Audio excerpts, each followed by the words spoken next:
What's going on, you guys? Welcome back to the Home Field Podcast. So in today's video, we're going to focus on the 2020 NBA draft from last night.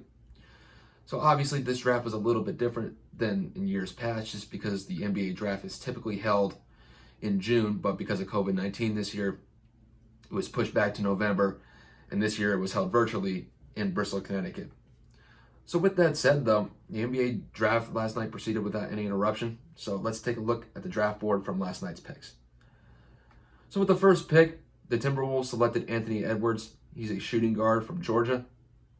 Now, there were some questions whether the Timberwolves would select LaMelo Ball with the number one pick, but I think Minnesota went with the better prospect here.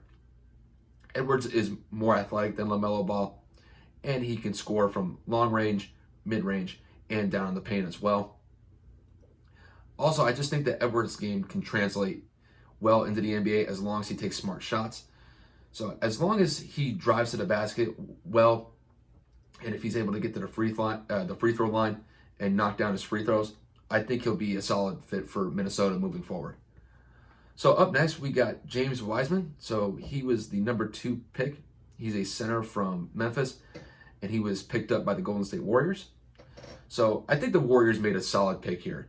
That center position with the Warriors has been an area of concern for the last couple of years, and I think they addressed that vacancy pretty well with the pick of Wiseman. So Wiseman is 7'1".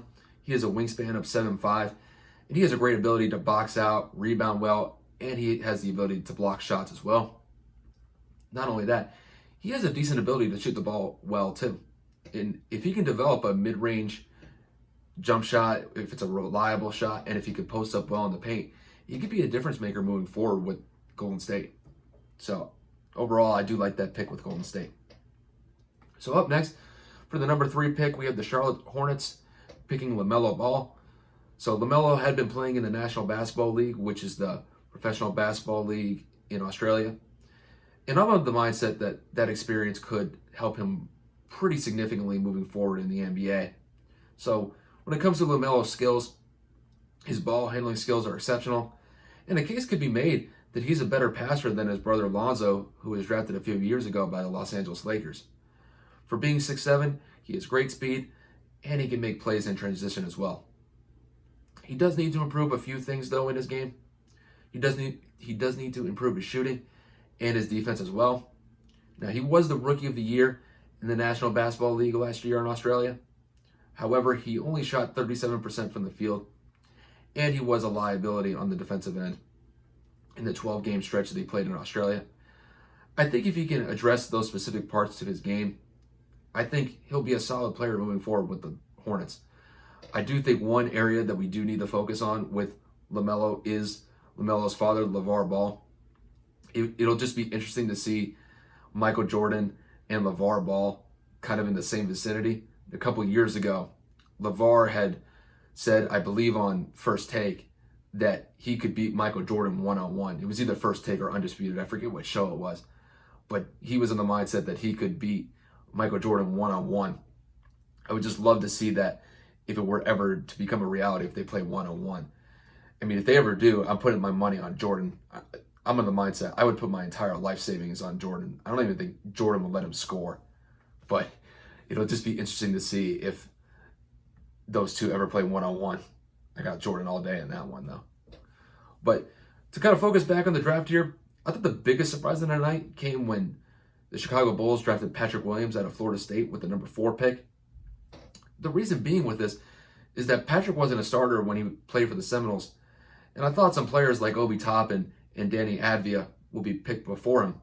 But with that said, though, I think Patrick has great potential with the Chicago Bulls. He's very athletic.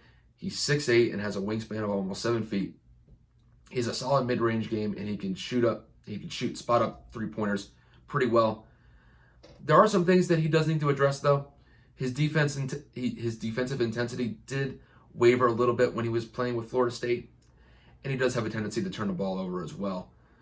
However, I do think having Billy Donovan will be a plus for Williams here as he starts to carve out his role with the Bulls. But I'm of the mindset that his upside is pretty good here playing with the Bulls, and it wouldn't surprise me if he turns out to be a pretty big player for the Bulls moving forward. I think one of the steals in this year's draft, though, came at the number 9 pick with Danny Advia. Now, Advia was picked by the Washington Wizards at the number 9 pick. So he's a 6'10 shooting forward out of Israel. And he was considered a top 5 prospect in the NBA draft this year by most draft analysts this year. So it was kind of interesting to see him slip down to the number 9 spot. But Advia is definitely a solid player here.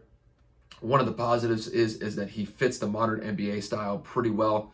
His versatility is one of the reasons why he was so high on NBA draft boards. He has the size of a power forward, but he has the ball handling skills of a point guard. And realistically, he could play any position 1 through 4 just based off of those characteristics alone. One of the aspects, though, that he does need to improve is his shooting. He made under 35% of his three-pointers when he was playing in Israel, and his free throw percentage needs to be improved as well. He was shooting under 60% at the free throw line when he was over in Israel.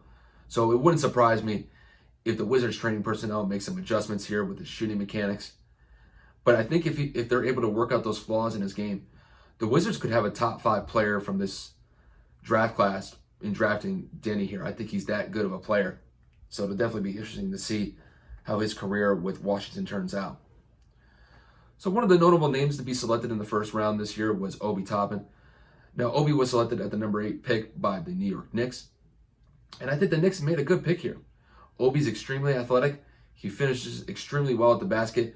I mean, you go watch a whole highlight tape of him when he was playing with Dayton, of him just dunking the ball. You can go check that out on YouTube anywhere. And I think also he has a solid defensive presence as well.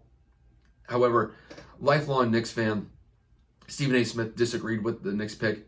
Now, he was in the mindset that he is Showtime, that he could definitely bring some flash to the Knicks fans, but he wanted the Knicks to select a guard with their first pick. I mean, like I said before, I think Obi's a solid pick for them, and I'm going to agree with Stephen A. in this regard. I think he does bring some flash for the Knicks, and it wouldn't surprise me if he really steps up for the Knicks in the future. So, some other notable names here. We have Tyrese Halliburton out of Iowa State. He was selected by the Sacramento Kings with the 12th pick. Cole Anthony, so he's a point guard out of North Carolina. He was picked up by the Orlando Magic with the 15th pick. And then RJ Hampton was picked up by the Milwaukee Bucks at the 24th spot. However, he was traded to the Denver Nuggets afterwards.